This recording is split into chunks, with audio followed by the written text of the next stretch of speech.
Hello बच्चों, स्वागत है आपका अपने चैनल सिंपल फिजिक्स में। आज हम टॉपिक करेंगे पतले लेंस द्वारा अपवर्तन का सूत्र जब लेंस के दोनों ओर माध्यम अलग अलग है। ठीक है, तो हम क्या करते हैं, अब हमने इससे पहले टॉपिक किया था जब माध्यम समान था दोनों ओर। अब हम करेंगे जब माध्यम अगर अलग अलग दिया हो तो कैसे होगा। तो हमारे पास ये लेंस है और ये इसकी मुख्य अक्ष हो गई, ये इसका प्रकाशिक केंद्र सी। हमने मान लिया कि इसके एक और जो माध्यम है उसका अपवर्तनांक n1 है और इस तरफ के माध्यम का अपवर्तनांक n2 n3 है, n3, और लेंस का जो अपवर्तनांक है वो n2 है। तो यहाँ पर उसी तरह से जैसे हम पिछले टॉपिक में कर चुके हैं, हमने लिया यहाँ पर ये बिंदु वस्तु O ले ली और जैसे पहले आर्टिकल में हमने किया था, इस वाले पृष्ठ का इसका जो वक्रता केंद्र होगा, सेंटर होगा, वो इस तरफ होगा C1 और इस दूसरे पृष्ठ का वक्रता केंद्र इस तरफ होगा C2। ठीक है, अब यहाँ से एक प्रकाश किरण चलेगी। प्रकाश किरण बिंदु वस्तु से चली और प्रथम पृष्ठ पर ये जाके मिलती। तो यहाँ से क्या होगा, हमने ये मान लिया है कि जो अपवर्तनांक है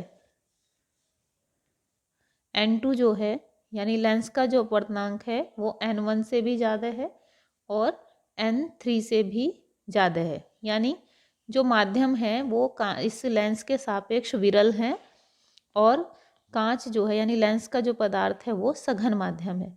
तो यहाँ पर क्या होगा कि ये प्रकाश किरण विरल माध्यम से सघन माध्यम में जाएगी तो अभिलंब की ओर क्या होगी, झुक जाएगी। तो इसका पहले हम अभिलंब खींच लेते हैं जो इसके सेंटर से होके जाएगा।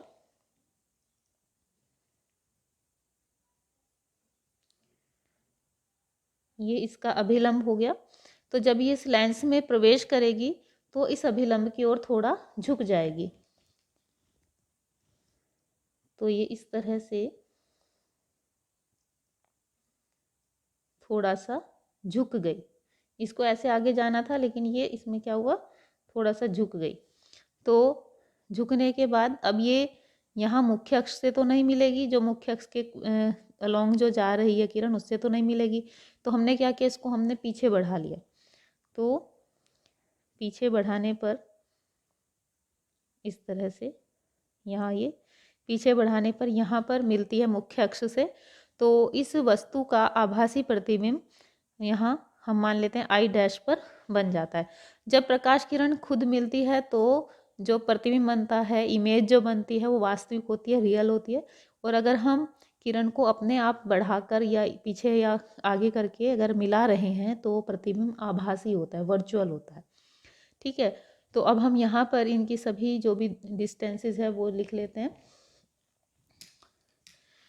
तो ये है हमारा प्रकाशिक केंद्र से वक्रता केंद्र तक की दूरी r1 क्योंकि पहले पृष्ठ के लिए है, और यहाँ से वस्तु की दूरी ये u हो गई, और यहाँ से इधर दूसरे पृष्ठ का वक्रता केंद्र है तो इसकी वक्रता त्रिज्या हो जाएगी r2। और ये जो प्रतिबिंब बना है प्रथम पृष्ठ द्वारा आई डैश, इसकी डिस्टेंस यहाँ से हम मान लेते हैं v डैश, जैसे कि पहले टॉपिक में भी हमने बिल्कुल इसी तरह से ही किया था। ठीक है, तो अब क्या होता है कि यहाँ पर उसी तरह से पहले हम दो लाइन लिखेंगे। क्या लिखेंगे कि माना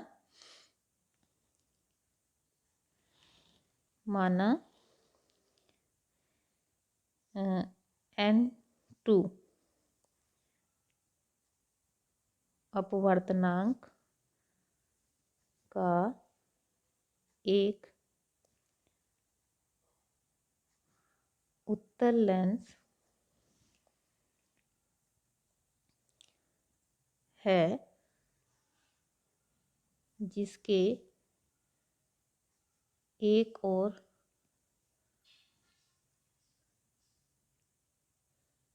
N2 अपवर्तनांक वाला माध्यम है तथा दूसरी ओर N3 अपवर्तनांक वाला माध्यम है, तब मुख्य अक्ष पर रखी बिंदु वस्तु का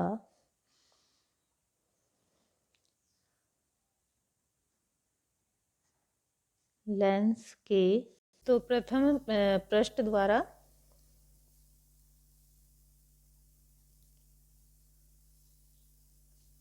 कहाँ बन रहा है? बिंदु I डैश पर।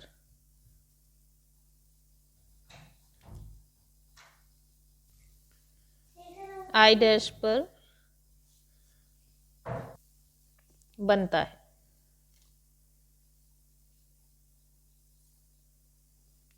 तब हम कौन सा सूत्र लेंगे? उत्तल पृष्ठ द्वारा अपवर्तन का सूत्र से। तो यानी जो आया था हमारा n/v -1/u equals to n - 1/r से। अब यहाँ पर n क्या है?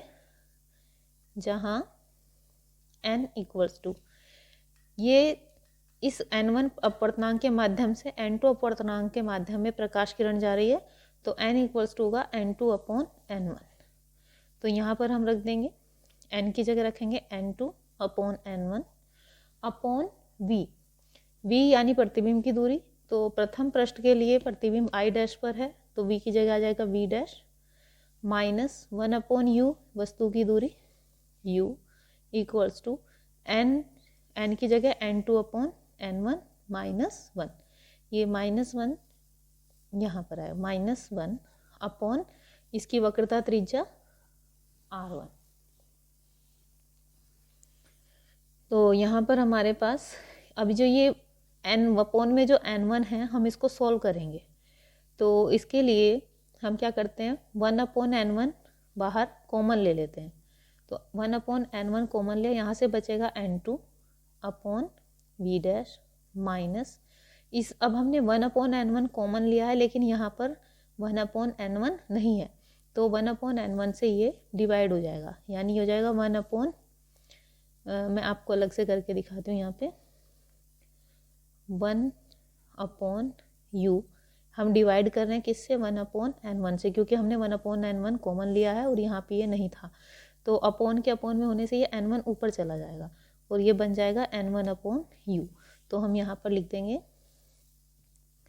n1/u। ऐसे यहाँ पर 1/n1 इसमें से कॉमन ले लेंगे, यहाँ से बचेगा n2 और माइनस यहाँ पर फिर वही 1/n1, क्योंकि इस 1 के साथ 1/n1 नहीं है और हमने 1/n1 को बाहर कॉमन लिया है, तो 1 को हम 1/n1 से डिवाइड करेंगे और ये अपॉन के अपॉन में होने की वजह से n1 ऊपर चला जाएगा। तो यहाँ आ जाएगा हमारे पास n1/r1। अब यहाँ पर ये जो 1/n1 है ये कैंसिल हो जाएगा, तो हमारे पास बचा n2/v dash minus n1/u equals to n2 - n1/r1। ये हमारी इक्वेशन हो गई फर्स्ट। ठीक, अब फिर हम वापस आते हैं, जैसे हमने इससे पहले वाला टॉपिक किया था बिल्कुल इसी तरह से ही अब वापस चलते हैं। यहाँ पे हमारे पास ये प्रकाश किरण n1 माध्यम से n2 माध्यम में तो चली गई। अब क्या होगा, दूसरे पृष्ठ पर ये आई और दूसरे पृष्ठ पर आकर अब ये n2 माध्यम से n3 माध्यम में जाएगी। अब यहाँ पर हम ये ले लेते हैं ये हम दूसरे पृष्ठ ले रहे हैं, दूसरा पृष्ठ। इससे पहले वाला जो टॉपिक किया था हमने लेंस के अपवर्तन का सूत्र, मेकर सूत्र जो किया था, उसमें मैंने बताया है कि यहाँ पर ये किस तरह से यहाँ इसका अपवर्तन होगा। तो ये यहाँ पर मिल रहा है दूसरे पृष्ठ पर, तो दूसरे पृष्ठ का जो अभिलंब है वो ये होगा।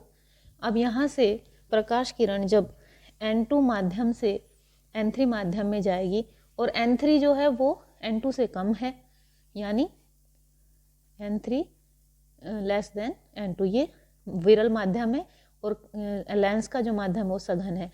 तो सघन माध्यम से विरल माध्यम में जाएगी तो क्या हुआ, अभिलंब से दूर हट जाएगी।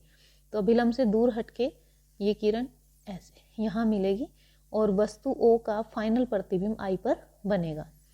तो ये हुआ कहाँ से, यहाँ इस वाली किरण से, ये जो लेंस के अंदर दिखाई दे रही है, इस किरण की वजह से ये हुआ। और ये किरण पीछे बढ़ाने पर I डैश पर मिली हुई है।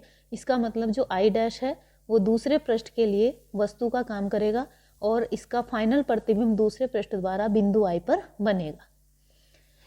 तो अब दूसरे पृष्ठ के लिए हम लेते हैं,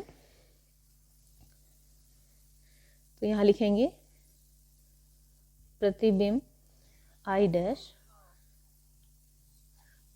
दूसरे पृष्ठ के लिए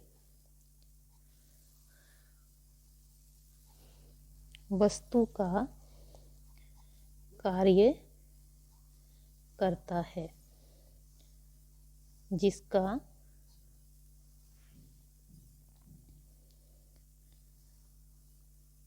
लेंस के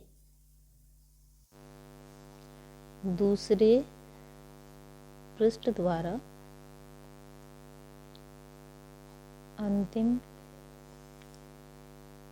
प्रतिबिंब I पर बनता है। ठीक है, तो इसमें हमारे पास जो दूसरे पृष्ठ से प्रतिबिंब जो बना है, इसकी दूरी हम मान लेते हैं यहाँ से यहाँ तक v, और दूसरे पृष्ठ के लिए वस्तु का काम I डैश कर रहा है, तो इसके लिए वस्तु की जो दूरी होगी वो हो जाएगी v डैश। तो अब हम इसमें फिर से यही सूत्र लगाएंगे, n/v - 1/u = n - 1/r से। तो ये हो जाएगा, तब सूत्र n/v - 1/u = n - 1/r से। तो अब यहाँ पर n की जगह हम क्या रखेंगे, क्योंकि यहाँ पर अब प्रकाश किरण N2 माध्यम से N3 में जा रही है, तो हम N2 के सापेक्ष N3 का अपवर्तनांक लेंगे, यानी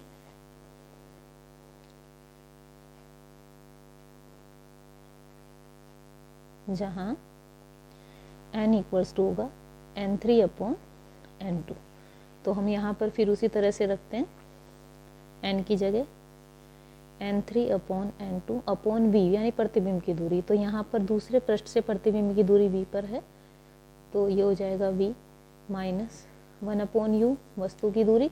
दूसरे पृष्ठ के लिए वस्तु I डैश है जिसकी दूरी v डैश है, तो हम u की जगह लेंगे v dash equals to n की जगह फिर वही N3 N3/N2 -1 अपॉन दूसरे पृष्ठ की वक्रता त्रिज्या R2। इसको फिर उसी तरह से सॉल्व करेंगे जैसे ऊपर किया हमने। अब हम 1/N2 कॉमन ले लेंगे बाहर, यहाँ से N3 बचेगा अपॉन v माइनस, और फिर जब ये 1/N2 हमने बाहर ले लिया है, तो इसमें यहाँ क्योंकि 1/v डैश के साथ 1/N2 नहीं है, तो 1/v डैश को हम 1/N2 से डिवाइड करेंगे और ये N2 ऊपर चला जाएगा और ये बन जाएगा N2/v डैश। तो यहाँ आएगा N2/v डैश। ऐसे यहाँ पर 1/N2 कॉमन ले लेते हैं, तो ये हो जाएगा, यहाँ से N3 बचेगा माइनस, और यहाँ फिर वही 1 के साथ 1/N2 नहीं है और हम कॉमन ले रहे हैं, तो 1/N2 से डिवाइड होके N2 पर चला जाएगा, तो N2 हो जाएगा N2/R2।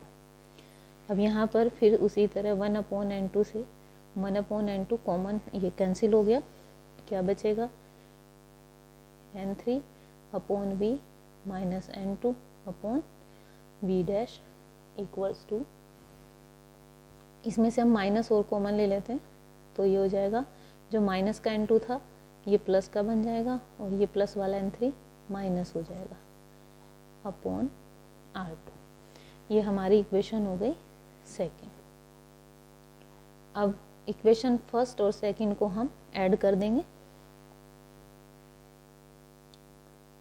इक्वेशन फर्स्ट को इक्वेशन सेकंड में हमने ऐड कर दिया। लिख लेते हैं ऊपर से n2 upon v dash minus n1 upon u equals to n2 minus n1 upon r1 और सेकंड इक्वेशन हमारी n3 upon v minus n2 upon v dash equals to minus n2 minus n3 upon r2। इसको add करेंगे तो यहाँ पर ये plus का n2 upon v dash और ये minus n2 upon v dash cancel हो जाएगा, तो यहाँ से बचेगा प्लस का n3 upon v minus n1 upon u equals to यहाँ से आएगा हमारा n2 minus n1 upon r1 और ये वाला minus n2 minus n3 upon r2। ये यहाँ से हमारा ये इस तरह से, ठीक है। तो एक इक्वेशन तो हमारी ये आ गई अलग अलग अपवर्तनांक के पदों में।